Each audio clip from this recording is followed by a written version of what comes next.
French revolution आगे करते हैं। देखिए, आपने जिन्होंने फ्रेंच रेवोल्यूशन की क्लास ली, थोड़ा सा एक बार छोटा सा रिकैप करा देते हैं ताकि वो लिंक बना रहेगा। फ्रांस में सबसे पहले लुई 16 की सरकार थी, मतलब राजा था वहां का वो। तुम ध्यान से सुना, तुम्हारे लिए बोल रहा हूं। लुई 16 फ्रांस का राजा था। वो निकम्मा समझ लो या अयोग्य था, किसी एलिजिबल था नहीं, सरकार चलाने के लायक नहीं था।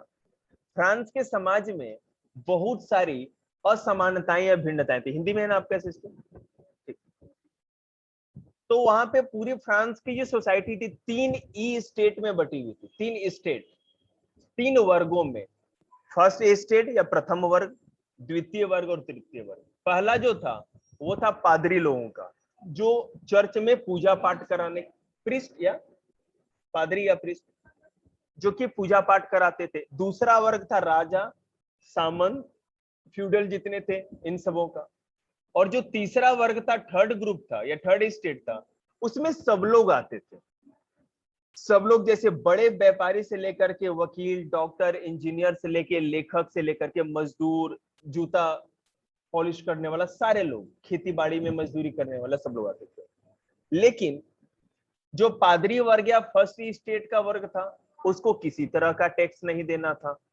वो बदले में क्या करता था कि जिस गांव या समाज में रहता था, उस लोकल इलाके में लोगों से पर्व त्योहार पे, शादी पे या मौत पर अलग अलग तरह के गिफ्ट या उपहार भी लेता था। ठीक है, टैक्स जो कर होते थे। राजा, मंत्री, सामंत या फ्यूडल्स थे, वो अपना टैक्स लेते ही थे। तो फर्स्ट और ई स्टेट वालों को किसी भी तरह का टैक्स नहीं देना होता था। ये दूसरों से टैक्स भी लेते थे और करते कुछ भी नहीं थे। पादरी समाज के लिए क्या करता है? नथिंग। पूजा पाठ कराना कोई काम नहीं। पूजा पाठ हम खुद ना कर लेंगे, घंटी बजा दी, हो गया पूजा, ज्योत जला दिया, हो गया, है कि नहीं? और जो राजा था वो भी ऐसा कुछ नहीं करता था, सामंत और फ्यूडल्स लोग भी कुछ काम नहीं करते थे, लेकिन सारा सुख भोग रहे थे। उनको सभी तरह का अधिकार था। ठीक है, समाज में प्रतिष्ठित थे, ना तो पढ़े लिखे थे ज्यादा, ना तो किसी काम के योग्य थे, फिर भी उनको समाज में ज्यादा से ज्यादा प्रतिष्ठा मिल रही। इस बात को लेकर के जो थर्ड स्टेट के लोग थे, मतलब कि थर्ड ग्रुप के लोग, वर्ग के लोग, उनको प्रॉब्लम हुई कि हम इतने पढ़े लिखे हैं, समाज, हम टैक्स देते हैं जिससे सरकार चलती है, हमारे उगाए हुए अनाजों से या जो भी प्रोडक्शन कर रहे हैं, अनाज ग्रो करा रहे हैं, उससे पूरा देश खा रहा है। हमारे टैक्स से पूरे देश की रक्षा हो रही है, सैनिकों को वे वेतन मिल रहा है, तो हम इनकी बात क्यों माने? इनको अधिकार, हमें क्यों अधिकार नहीं? ठीक है, तो इसमें क्या था कि ई स्टेट जनरल नाम की एक सभा थी पूरे फ्रांस की। उसमें तीनों ई स्टेट के लोग जाते थे, जैसा अभी पार्लियामेंट पढ़ा है ना थोड़ी देर पहले बच्चों को, उसी तरह का था। उसमें क्या था कि तीनों स्टेट के लोग जाते थे। फर्स्ट स्टेट जो पादरी लोगों का था, उसके 300 मेंबर थे या सदस्य थे। दूसरा स्टेट जो कि राजा, सामंत, इन लोगों का था, वो, उनके भी 300 थे। और जो तीसरा स्टेट था जो कि आम आदमी थे, मिडिल क्लास था, मध्य वर्ग था, उसके 600 मेंबर होते थे। राजा ने एक बार क्या किया कि टैक्स बढ़ाने की मांग की, एक ऐसा कानून लाना चाहता था जिससे कि पूरे फ्रांस में टैक्स को बढ़ा दिया जाए।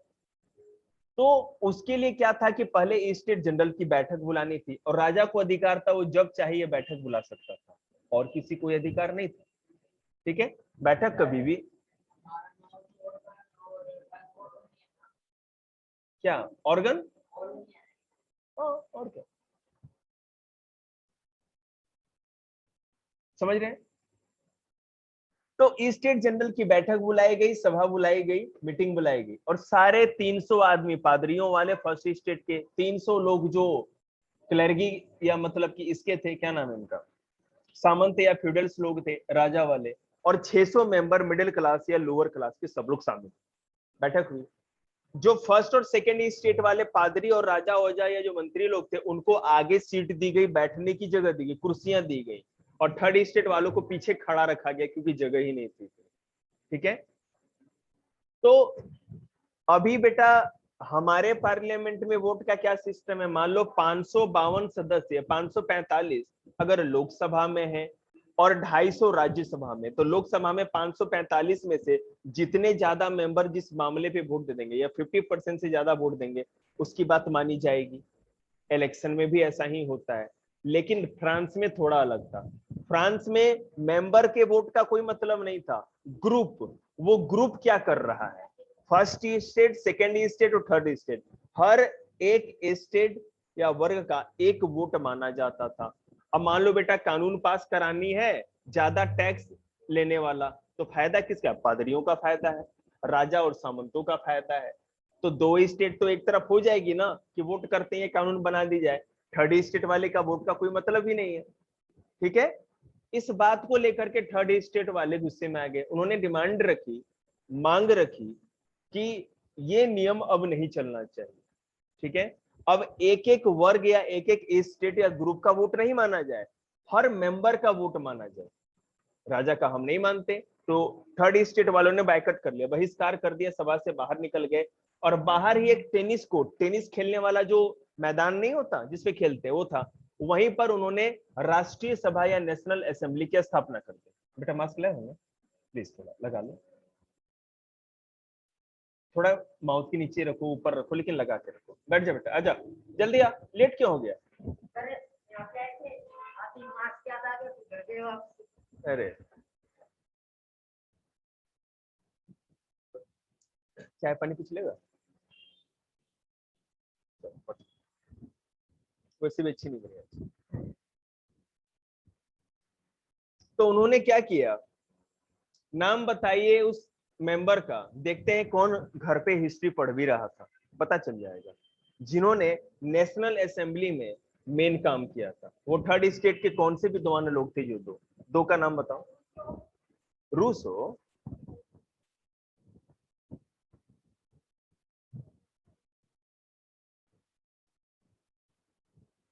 हाँ बुक से देख लो।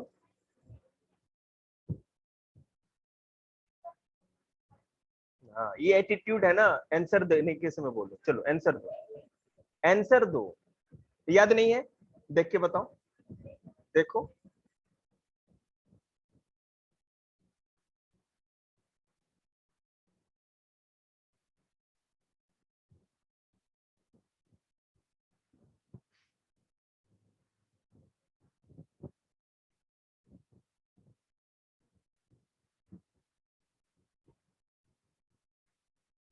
क्या नाम था उसका, अंडरलाइन तो किया था ना मैंने, तुम लोगों ने अंडरलाइन नहीं किया अपने बुक में।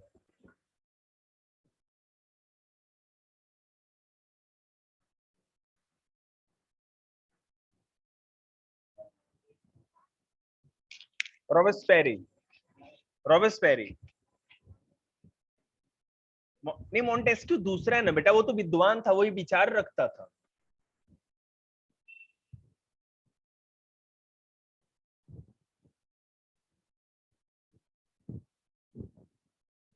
चलो कोई नहीं, बाद में याद आ जाएगा।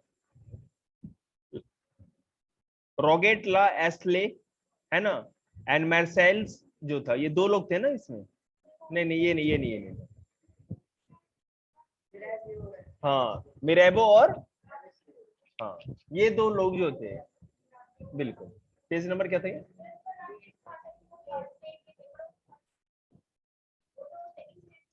बेटा थर्ड स्टेट अपने ऊपर डिपेंड करता था, आप थर्ड स्टेट में शामिल होना चाहते कि नहीं, तो थर्ड स्टेट की तरफ से लड़ रहे थे। समझ रहे हैं ना, आपके जन्म से डिसाइड नहीं होता था, अगर आप चाहो तो चेंज भी कर सकते हो, वहीं रहो आप जा करके। अगर आप व्यापारी हैं तो आपके जाति से मतलब नहीं, आप व्यापारी हो तो थर्ड स्टेट के हो। समझ रहे हैं ना, और ना भी व्यापारी हो, बेशक सामंत का ही था ना, फ्यूडल का बेटा था वो, मेरा वो, पता है मेरे को, लेकिन फिर भी उसने सेकेंड स्टेट की बात रखी, सॉरी थर्ड स्टेट। तो अब आगे जाके क्या हुआ, नेशनल असेंबली की घोषणा कर दी गई। मैं थोड़ा एक बार रिकैप करा रहा था बच्चों को, पहले वाला जो था, नेशनल असेंबली डिक्लेयर किया गया, तो पूरे के पूरे अब देश के लिए वो कानून बनाने का अधिकार रखते थे, और उस उनको नहीं मानते थे। अब कौन सा असेंबली मैंने बोला था, स्टेट जनरल या स्टेट जनरल की बात खत्म हो गई, अब कोई मानता नहीं था। नेशनल असेंबली बनाई गई। आगे जाकर के इन लोगों ने बोला कि हम लोग पूरे फ्रांस का शासन इस टेनिस कोर्ट से तब तक चलाएंगे जब तक हम लोग अपने देश का संविधान नहीं लिख लेते। ठीक है, संविधान नहीं लिख लेते, पूरा कॉन्स्टिट्यूशन जब तक नहीं लिख लेते, बना नहीं लेते, तब तक यहीं से पूरे देश का हम लोग शासन चलाएंगे। ये बात जंगल में आग की तरफ फैलती गई। सब लोगों ने बोला भाई अब तो ये लुई गया 16, ठीक है ना, अब हम लोग अपने मन की करेंगे जो भी करना है। तो यहां पर एक विरोधाभास या कॉन्ट्राडिक्शन था। वो क्या, जो थर्ड स्टेट में जो सबसे हाई लेवल के लोग थे, मतलब हायर मिडिल क्लास, जो डॉक्टर था, जो इंजीनियर था, जो राइटर था, जिसके पास अच्छे खासे पैसे थे, जो बड़ा बिजनेसमैन था, ठीक है ना, उन्हीं लोगों ने, ये नेशनल असेंबली में उन्हीं को मौका मिला था। वही लोग सरकार चला रहे थे। और आगे जाकर के क्या हुआ कि उन्हीं लोगों ने अत्याचार करना स्टार्ट कर दिया जनता के ऊपर। अब आम जनता, जो गरीब जनता थी, उसको इस शासन से कोई फायदा नहीं हो रहा था। आगे जाकर के क्या हुआ कि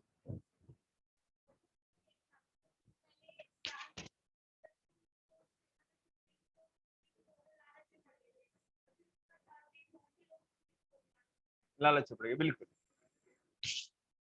अब देखिए तो हुआ क्या, लुई 16 को और उसकी लुगाई को, दोनों को काट दिया गया। जैकोबिन जो कहते हैं ना, मतलब ऐसे आप लोग ज्यादा समझ, सूली पे चढ़ा दिया गया, हैंग टिल देता, आप लोग को समझ में कम आएगा। अब दिमाग में डायरेक्ट चला गया, काट दिया गया।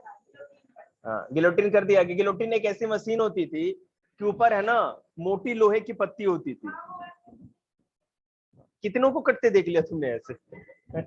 देखो, तो उसमें क्या था, आदमी को ना बकरी की तरह गर्दन यहाँ लगा दी जाती थी, है ना, और एक आदमी था ना कभी भी बटन दबा देता था, और आगे टोकरी रखी रहती थी, लुढ़कती भी मुंडी उस टोकरी में चली जाती थी। मजाक समझ रहा है, सच में ऐसा ही होता था भाई। हाँ बोलो। मतलब कोई क्या इच्छा से वहां जाके गर्दन लगाएगा? उसको बांध करके वहां पे रखा जाएगा ना, किसकी बात कर रही है? बकरा भी है ना अपनी इच्छा से थोड़ी कहेगा आओ बाबूजी काट लो, ऐसा थोड़ी होता है ना। उसमें क्या कहते हैं, बकरे की का ये गला लगाया जाता है, ऊपर एक कील होती है, लगा दी जाती है। अब वो ऊपर माथा निकालेगा करेगा तभी तो गर्दन निकालेगा, वो फिक्स हो जाता है। लेट गिर आदमी की मुंडी घूमती हुई टोकरी के अंदर, ऐसा ही होता है। बुक में लिखा हुआ है। गिलोटीन जो मशीन है ना, उसके आगे एक टोकरी रखी हुई होगी, देखिएगा, या 10th क्लास में होगा।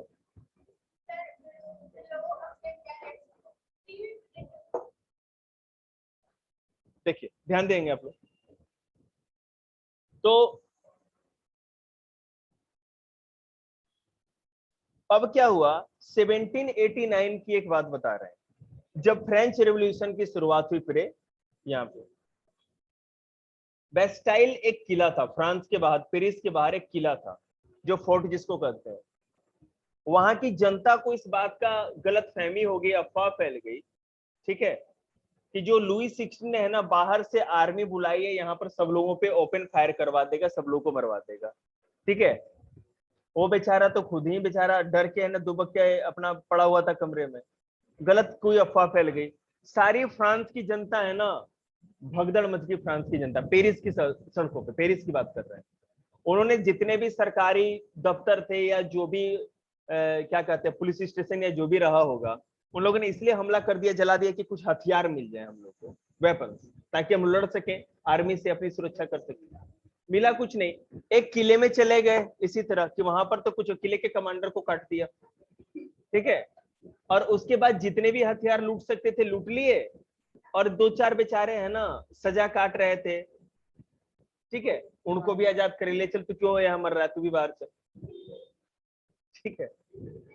और इस तरह से शुरुआत होगी। फिर देखा ना कि भाई राजा कितना है, राजा की तरफ ध्यान गया, तो राजा तो खैर उस समय राजा को कुछ नहीं किया गया, बाद में उस पे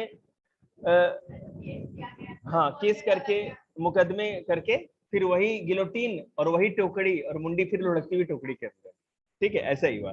आगे देखिए क्या हुआ। तो अब एक बार फिर से जनता में विद्रोह की भावना जागने लगी।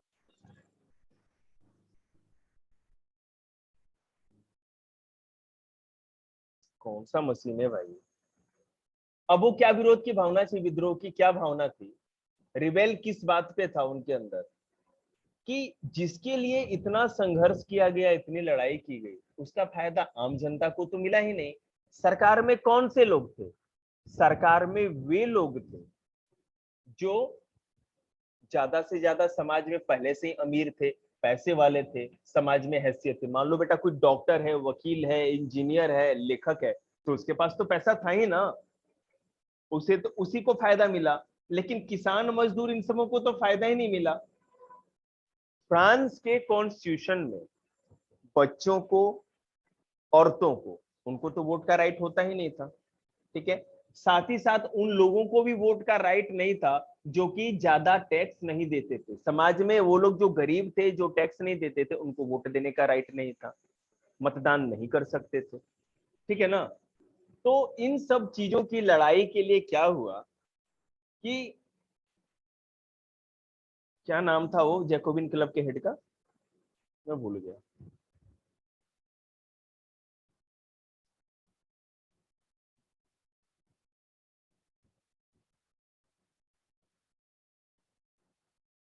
एक सेकंड।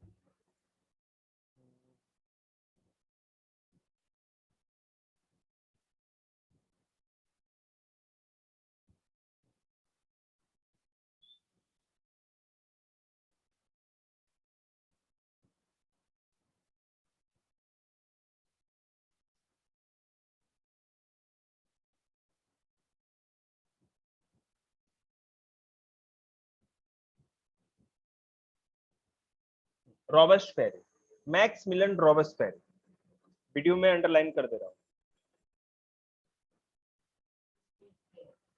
बेटा। पेज नंबर आप निकाल लीजिए 14 में, न्यू वर्ड से ऊपर 3-4 लाइन पे ऊपर चलेंगे तो मैक्सिमिलियन रॉबर्टसपेरी आपको मिल जाएगा। देखिए, तो आम जनता को, मजदूरों को, गरीब लोगों को फिर न्याय दिलाने के लिए क्या किया गया कि उसने एक क्लब बनाया। क्लब मतलब कि ग्रुप, पार्टी समझ लीजिए आप, कोई भी उसमें शामिल हो सकता था, ठीक है। उनका पहनावा आपके बुक में होगा, देख सकते हो, एक लेडीज और एक जेंट्स हैं, दो तरह के वस्त्र पहन रखे हैं उन लोगों ने, कॉस्ट्यूम। तो ये लोग इस तरह के कपड़े पहनते थे। इनकी जो रेड कैप है ना, लाल टोपी है, इसका मतलब ये था कि ये आजाद है, ये आजादी का प्रतीक है, इंडिपेंडेंस को दिखाता था। तो जैकोबिन क्लब रॉबर्टसपेरी, मैक मिलन रॉबर्टसपेरी ने बनाई।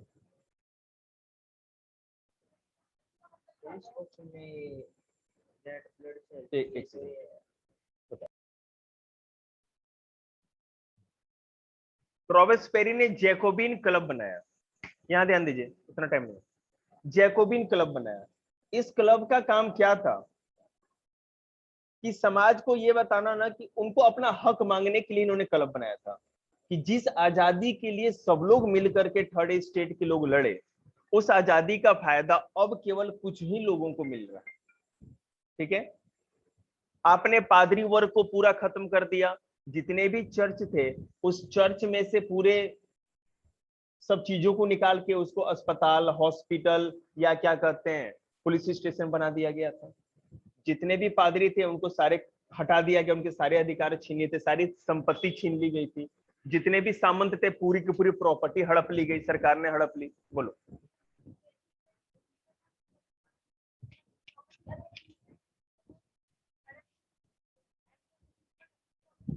बेटा तो अच्छा और बुरा तो तब होगा ना जब बिल्कुल हर चीज सही हो जाए। अभी फ्रांस में सब कुछ सही कहां चल रहा था, सत्ता का केवल हस्तांतरण हुआ था। पावर एक आदमी से, एक ग्रुप से लेकर के केवल दूसरे ग्रुप को दी गई थी। समाज में जो हायर मिडिल क्लास है, यहाँ पर गांव में आप देख लो, कोई ऐसा थोड़ी है कि बहुत अमीर लोग हैं, अमीर कोई नहीं है। एक हायर मिडिल क्लास होगा, एक लोअर मिडिल क्लास होगा। अमीर कौन है, रिच पर्सन कौन है, टाटा अंबानी, वो अमीर है ना, मिलीनियर बिलीनियर। यहाँ पर कोई ऐसा नहीं कर सकता ना कि मेरे 10 फैक्ट्री है, कोई कह देगा क्या? 10 फैक्ट्री भी बहुत मुश्किल से होगी किसी की, समझ रहे ना। करोड़ों का महीने में टर्नओवर हो, उसको कहते हैं रिच पर्सन। अब महीने में 50-60 हजार कमा रहे हो, कोई रिच है? उसे दाल रोटी मुश्किल से चल रही है, ऊपर से पर्व त्योहार हो गया तो वो भी गोल, दिवाली में मिठाई बांटते बांटते सैलरी खत्म, है ना। देखिए, तो ये जो हायर मिडिल क्लास था या उच्च मध्य वर्ग था, जिसने राजतंत्र को या मोनार्च को खत्म करके एक कॉन्स्टिट्यूशनली मोनार्च बनाया था या संवैधानिक राजतंत्र की स्थापना फ्रांस में की थी, ठीक है। अब उसने भी जनता पे अत्याचार करने लगे वो भी, ठीक है। जनता को कोई अधिकार नहीं था, वोट का अधिकार नहीं था, बहुत तरह की चीजें उनको नहीं मिलती थी। तो इसीलिए मैक्सिमिलियन रॉबेस्पेरी ने जैकोबिन क्लब बनाया था, और इस जैकोबिन क्लब में कोई भी भेदभाव नहीं था। कोई सड़क पे चलता हुआ जो भिखारी है, जो मोची है, ठीक है ना, इतना छोटा से छोटा आदमी, किसान है, मजदूर है, फैक्ट्री में काम करने वाला लेबर है, वो भी उसका सदस्य बन जाता था। तो जनता में बहुत फेमस हो गया। देखते देखते इसने पूरे के पूरे फ्रांस को अपने अधिकार में कर लिया। अब देखिए यहां से ये चैप्टर स्टार्ट होगा आज का। ये पहले का रिकैप करा,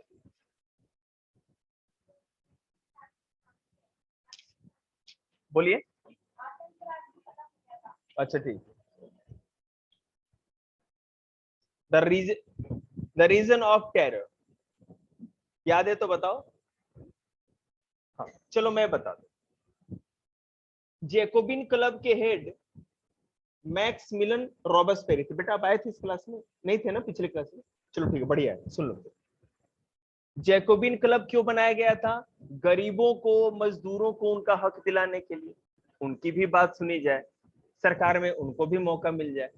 मंडे तक हिंदी में, हिंदी मीडियम में आप हैं, आप और यहाँ पे सब हिंदी मीडियम, इन दोनों बच्चों को छोड़ के हिंदी मीडियम का ग्रुप पे फ्रेंच रेवोल्यूशन का नोट्स है, ठीक है।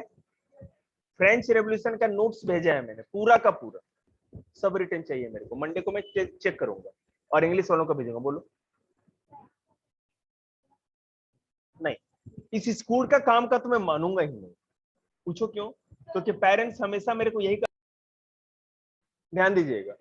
तो मैक्सिमिलियन रॉबेस्पेरी जो जैकोबिन क्लब का हेड था, वो क्या हुआ कि फ्रांस का हेड बन गया, ठीक है।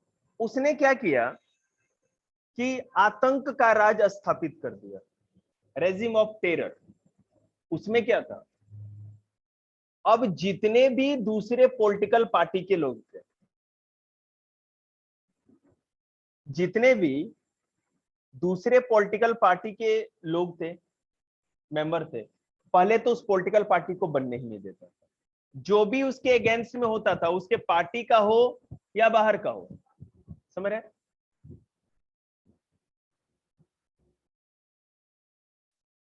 ठीक है। आरो सॉरी बेटे, है ना, मैंने व्हाट्सएप चेक नहीं किया, बिल्कुल मेरे दिमाग से निकल गया आपको लिंक भेजना, है ना। तो अभी फ्रेंच यस रेवोल्यूशन करा रहे थे, और विश्वास करो इससे पहले भी जो भी कराया है ना, वो बस रिकैप करा रहा था जहां तक पढ़ाया था, तो अभी स्टार्ट ही हुआ है। आपको याद होगा जैकोबिन क्लब मैक्सिमिलियन रॉबेस्पेरी ने बनाया था, और जब वो यस फ्रांस का सर। हाँ जी, तो वो जब फ्रांस का राजा बना, तो अब उसने क्या किया कि उसके जो भी विरोध में खड़ा होता, जैसे मान लो जैकोबिन क्लब था, उसमें बहुत सारे ऐसे लोग होंगे जो कि हेड बन सकते थे, तो जो इसको सपोर्ट नहीं करता था या जो ये काम कर रहा है इसके खिलाफ कोई बोलता था, उसी समय उसको जान से मरवा देता था, गिलोटीन, ठीक है।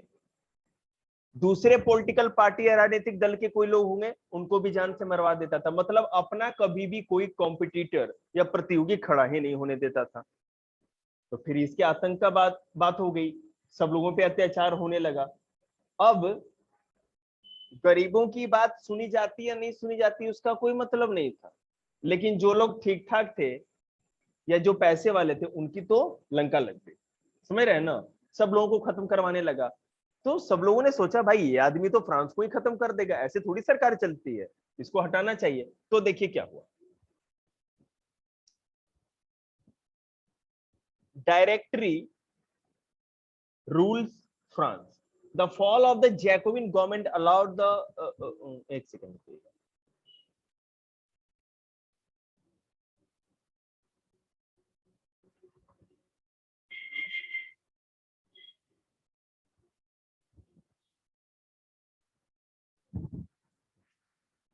वहां पे देखो फ्रांस में है ना, एक अच्छे क्वालिटी का आटा होता है, फ्लोर, गेहूं का आटा।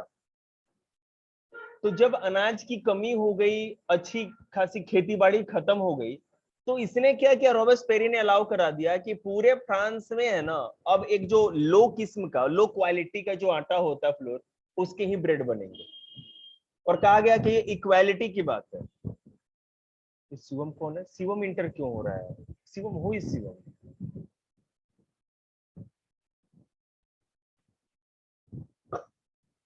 Thank you. ठीक है, तो अब इसी तरह के आटे का जो लो क्वालिटी का ब्रेड है वो सब लोग खाएंगे, अमीर हो गरीब हो, जिसके के पास पैसे हो ना हो, कोई मतलब नहीं। ठीक है, जितने भी किसान है, जो सरकार ने रेट डिसाइड कर दिया उसी पे अपने अनाज को आपको बेचना पड़ेगा। आपको ज्यादा, कहीं ज्यादा फायदा मिल रहा है, कम फायदा मिल रहा है, ऐसा नहीं। सरकार को आपको जबरदस्ती सरकार करती थी, आपको बेचना पड़ेगा। एक काम तो जितने भी चर्च थे, जो बड़े बड़े जमींदार थे, उनकी जो कोठियां थी, जो बंगले थे, उनमें से उनकी प्रॉपर्टी को जब्त करके, ठीक है, और रॉबेस्पेरी ने उसको सरकारी दफ्तर बनवा दिया, गवर्नमेंट ऑफिसेज में बदलवा दिया। समझ रहे हैं? तो इस तरह से सब लोग इसके खिलाफ हो गए।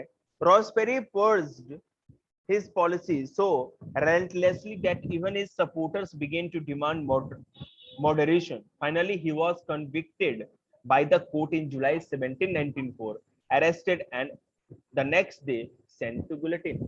इसने गुलेटिन पे सब लोग को चढ़ाया था, रॉबेस्पेरी को भी उसी टोकरी के आगे ले जाके खड़ा कर दिया गया। ऊपर से पत्ती गिरी, मुंडी टोकरी के अंदर, रॉबेस्पेरी टोकरी के अंदर गया, उसकी आत्मा वहां चली गई, और इस तरह से आतंक का राज पूरा खत्म हो। ठीक है,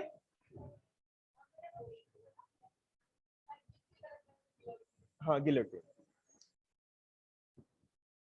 अरे एक सुआ लगा देते, छोटी सी गोली साइनाइड की खिला दे, तरीके से मारते। एक तो आदमी जो कमजोर दिल वाला है ना, अभी गिलोटिन देख करके ऊपर नीचे नजर करके पहले ही वो उसका हार्ट तो पहले फेल हो चुका है, फिर मुंडी क्या काट रहे हो बेचारे का। अब छोटे बच्चे हैं, शेर कस के दहाड़ दे उसके सामने, उसका तो हार्ट फेल ऐसे ही हो जाना है, फिर शेर के खाने की क्या जरूरत है उसे? मरे हुए को क्या मार? अब तुम गिलोटिन देख के डरोगे तो नहीं। छोटी सी बात, टोकरी देखना। चले देखते हैं तो क्या हुआ, फ्रांस में आतंक का राज खत्म हो गया।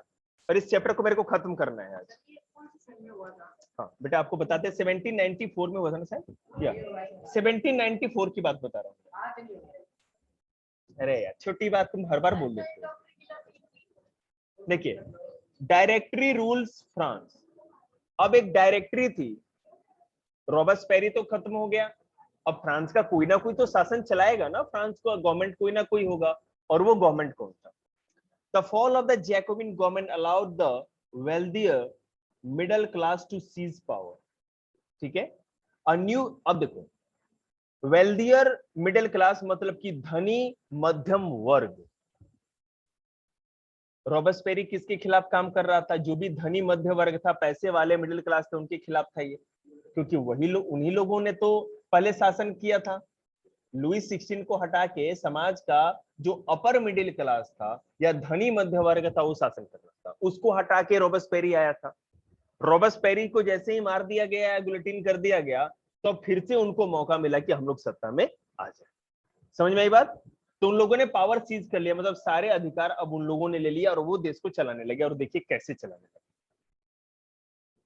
A new constitution was introduce. लेकिन इस बार जो नई सरकार आई ना, उसने कहा कि भाई पुराने संविधान में बहुत ज्यादा है ना प्रॉब्लम थी, इसमें कुछ सुधार की जरूरत है। अगर सुधार नहीं किया जाएगा तो फिर से वही बात बन जाएगी, इसलिए हम लोग को सुधार करने की जरूरत है।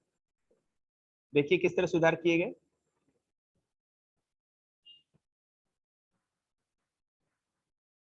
It provided for 2 elected legislative council.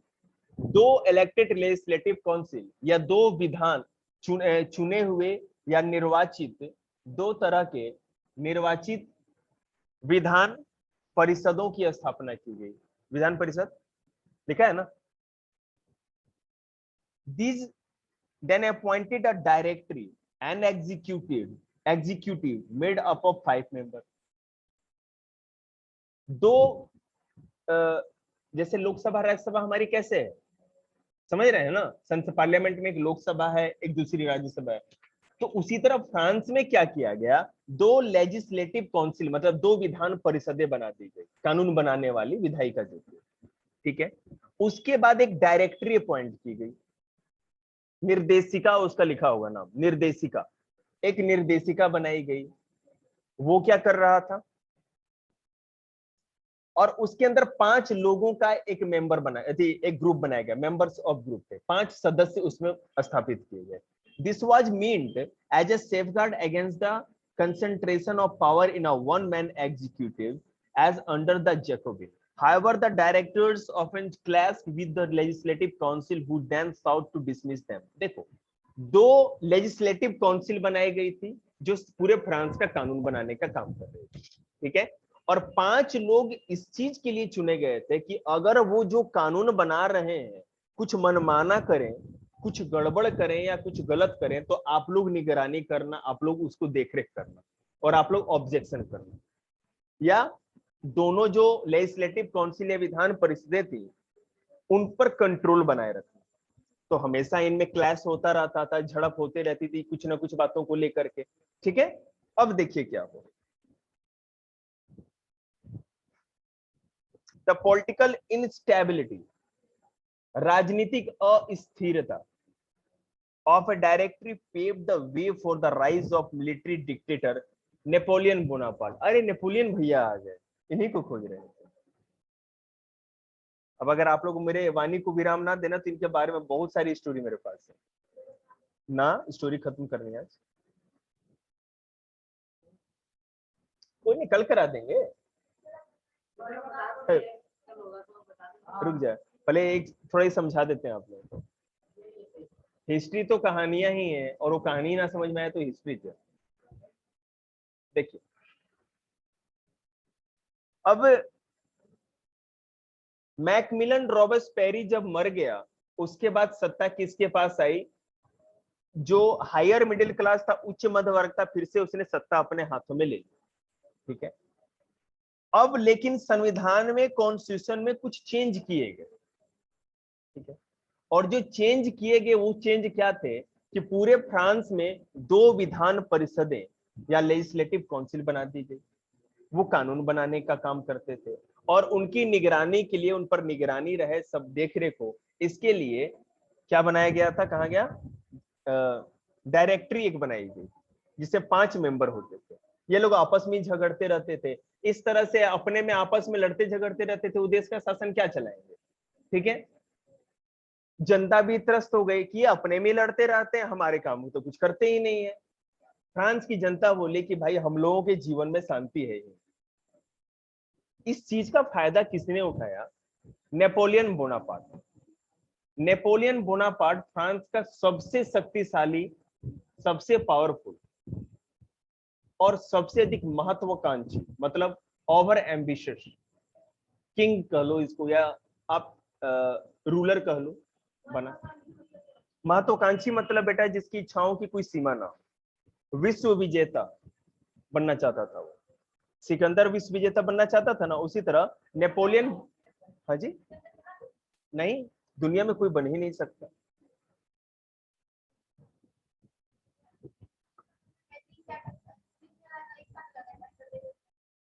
मैंने हो गया, विश्व विजेता बन गया, इतना आसान है मालूम।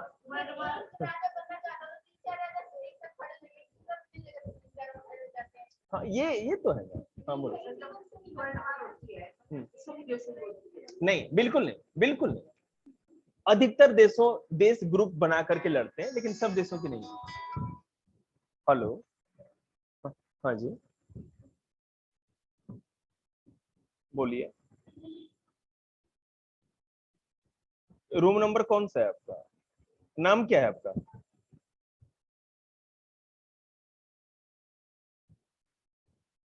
अरे कौन से कमरे में हो यार, याद नहीं आ रहा मेरे को। किचन वाले लाइन में हो क्या, किचन के बगल वाला कमरा। अच्छा अच्छा भाई, भाई अभी तो मैं क्लास ले रहा हूँ, ठीक है ना। एक डॉक्टर साहब की क्लिनिक देखी है आपने।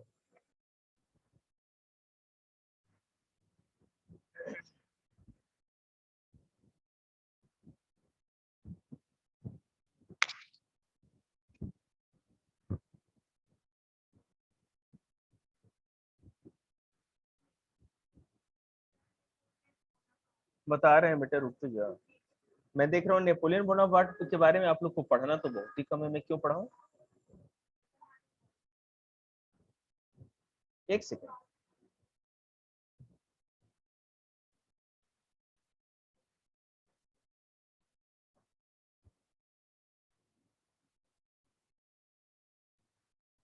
तीन चार कॉन्सेप्ट आपके हैं इसके आगे, जो कल तो हो ही जाएंगे।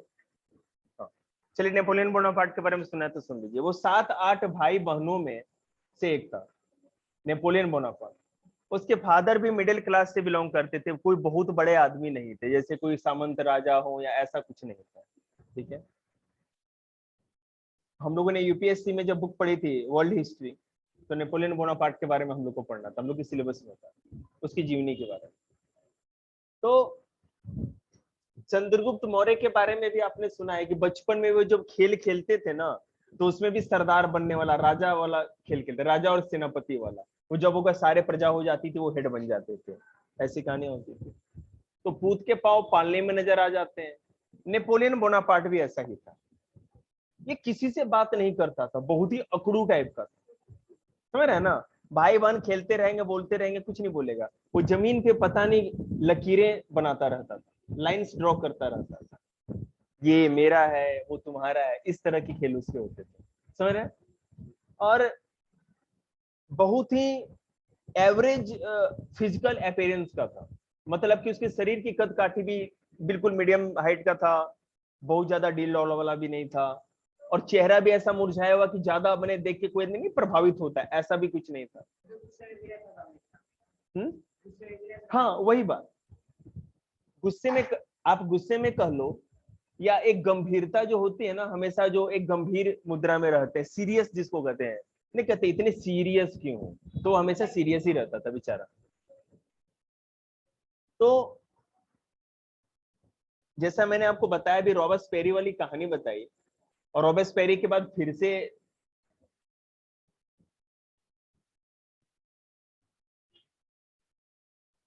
रॉबर्सपेरी के जाने के बाद फिर से middle class, upper middle class वालों ने सत्ता हथिया ली थी। और फिर से क्या हुआ, वो इनस्टेबिलिटी, अस्थिरता आ गई। तो नेपोलियन बोनापार्ट जो था, वो फ्रांस की आर्मी का एक कमांडर था, फ्रेंच आर्मी का एक कमांडर था। हाँ, बेटे कुछ भी करना है, चीटिंग कोई नहीं करना है, 8 क्लास।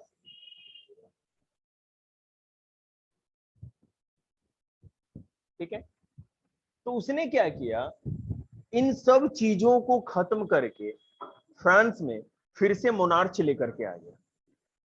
मोनार्च का मतलब है कि फिर से राजतंत्र, लेकिन ऐसा राजा बना जो जनता का ध्यान रखता था। उसने क्या किया, उसने सोचा कि हर बार सत्ता चेंज क्यों हो रही है, लुई 16 क्यों गया, लुई 16 के बाद आने वाले अपर मिडिल क्लास के लोग फिर से सत्ता से बाहर क्यों चले गए? ठीक है। और रॉबर्सपेरी आया तो क्यों चला गया? फिर से दोबारा सरकार बनी मिडिल क्लास की, तो फिर से उनको सरकार वो संभाल नहीं पाए पूरे शासन को। नेपोलियन बोनापार्ट सच्चा शासक था। उसने क्या किया, अपनी प्रीवियस या भूतपूर्व या पूर्व जितनी भी सरकारें आई थी, उन्होंने जो जो भी गलतियां की थी, उन सारे गलतियों से उसने सीखा। ठीक है। और उन गलतियों को दूर करने का ही पूरा काम किया।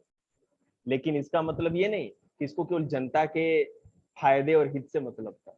इसके दिमाग में तो बहुत बड़ी खिचड़ी पक रही थी।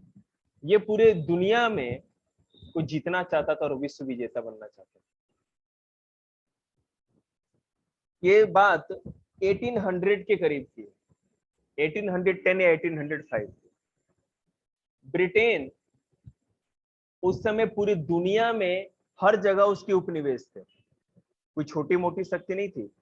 इंग्लैंड को कोई भी दबा नहीं सकता, समझ रहे हैं? लेकिन पूरे के पूरे ब्रिटेन इसके डर में जीता था। भारत में लॉर्ड कॉर्नवालिस भारत का गवर्नर जनरल था उस समय 1800।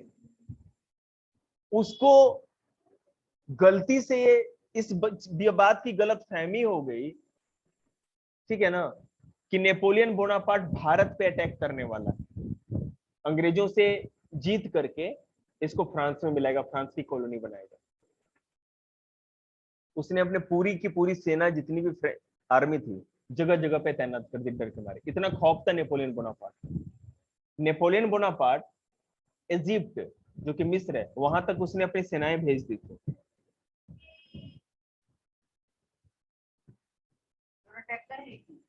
नहीं, वो नहीं कर रहा था, मैं बता रहा हूं क्या हुआ। इंडिया तक आने के लिए उसकी सेना के पास उतनी एक्सपर्टाइज ही नहीं था, क्योंकि जो नेवल बेस था, नेवल जो फ्लीट थी, मतलब क्या कहते हैं, नौसैनिक बेड़ा जो था, ठीक है ना, वो उतना ताकतवर नहीं। पूरी दुनिया में सबसे मजबूत ब्रिटेन के पास होता था। आप खुद सोचो, यूरोप से भारत आएंगे तो आपके पास तो पानी के जहाज से ही आओगे पहले जमाने में। और अभी भी आपको पता होना चाहिए कि पूरी की पूरी आर्मी और सारे टैंक भेजे जाते हैं तो उसी से पानी के जहाज से भेजे जाते हैं, ठीक है ना। एयरफोर्स हर जगह नहीं होती, कितने प्लेन को लेके क्या क्या चीज तुम पहुंचा दोगे और कितना पहुंचाओगे, समझ रहे हो। तो सबसे मजबूत ब्रिटेन के पास था, लेकिन फिर भी ब्रिटेन डरता था, क्योंकि लैंड पे नेपोलियन बोनापार्ट से ताकतवर कोई नहीं था उस जमाने में, ठीक है। पूरे यूरोप के सारे देश इसके खिलाफ हो गए, लेकिन इसका कुछ नहीं बिगाड़ पाए, और सब डरते थे कि कभी भी अटैक करके हमको जीत सकता है, ठीक है। इसने फ्रांस में क्या किया वो रेलेवेंट है, वो मैं आपको बताता हूं, और फिर 2 मिनट में खत्म करूंगा क्योंकि 10th का क्लास में। उसने क्या किया कि नेपोलियन कोड, आप लोग को तो पूरी 12th भी कर जाओगे, ये चीज तो पढ़ने को भी नहीं मिलेगी जो मैं आपको बता रहा हूँ, क्योंकि आपके सिलेबस में नहीं। नेपोलियन कोड बनाया। नेपोलियन कोड का मतलब ये हुआ कि पूरे कंट्री में, जैसे बेटा अभी अगर 1 kg अगर आप मान लो कि सर्फ खरीदते हो, तो यहां खरीदो या लद्दाख में, वही रहेगा। क्यों? क्योंकि सरकार ने ये नियम बना रखा है कि ये केजी 1 kg इसके बराबर होगी। कानूनों का एक संग्रह बनवाया कि किस चीज का क्या कानून होगा, किसी ने मर्डर कर दिया, किसी ने ये कर दिया, किसी ने वो कर दिया, तो किसको क्या लगेगा। अब इस तरह करने से क्या हुआ कि पूरा का पूरा एडमिनिस्ट्रेशन या प्रशासन अच्छी तरह स्थापित हो गया, पुलिस व्यवस्था बनाई गई, आर्मी का मॉडर्नाइजेशन किया गया, खेती बाड़ी पे ध्यान दिया गया कि ज्यादा से ज्यादा खेती बाड़ी हो। अब जिस देश का राजा विश्व विजेता बनना चाहता है और विश्व के अलग अलग देशों पे उसने अधिकार कर रखा है, तो वो देश भी तो अमीर रहेगा ना, सेना में लोग शामिल होंगे, वो लोग भी समृद्ध होंगे, उस देश के नागरिक समृद्ध होंगे, ठीक है। तो इस तरह नेपोलियन बोनापार्ट ने काम किया। लेकिन वाटरलू की लड़ाई में 1815 में हुआ था, या एक सेकंड,